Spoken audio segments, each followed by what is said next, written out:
ગુજરાતના ઔદ્યોગિક અને સામાજિક વિકાસના પ્રણેતા ડાયાભાઈ આનંદપુરાના ઉચ્ચ વિચારો તથા સમાજોપયોગી કાર્યોને આગળ ધપાવવાના હેતુથી રચાયેલા શ્રી ડી. એ. આનંદપુરા વિચાર મંચની પ્રથમ વિષય મંથન બેઠકનું અંકલેશ્વર જેડીસીમાં આવેલ પીડી શ્રોફ સંસ્કારદીપ વિદ્યાલયના પ્રવૃત્તિ ખંડ ખાતે આયોજન કરવામાં આવ્યું હતું.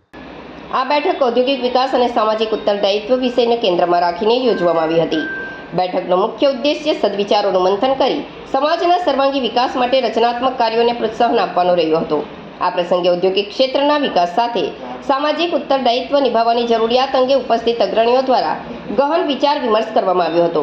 શ્રી ડી. એ. આનંદપુરા વિચાર મંચ દ્વારા ભવિષ્યમાં પણ સમાજહિત, સદવિચાર, શિક્ષણ, ઔદ્યોગિક વિકાસ અને માનવ કલ્યાણને લગતા વિવિધ વિષયો પર વિચાર મંથન તથા સમાજોપયોગી પ્રવૃત્તિઓ હાથ ધરવાનો સંકલ્પ વ્યક્ત કરવામાં આવ્યો હતો. સંસ્થા દ્વારા દર મહિને આવી એક બેઠકનું આયોજન કરાશે, જેમાં વિવિધ ક્ષેત્રના ખ્યાતનામ વક્તાઓ દ્વારા વિશેષ વક્તવ્ય આપવામાં આવશે. આ પ્રસંગે અંકલેશ્વર ઉદ્યોગ મંડળના પ્રમુખ વિમલ જેઠવા, ઉદ્યોગ અગ્રણી એન. કે. નાવડિયા, હિતેન આનંદપુરા, મનોજ આનંદપુરા, નરેશ પુજારા તથા હરીશ જોશી સહિતના સ્થાનિક આગેવાનો અને ઉદ્યોગપતિઓ મોટી સંખ્યામાં ઉપસ્થિત રહ્યા હતા.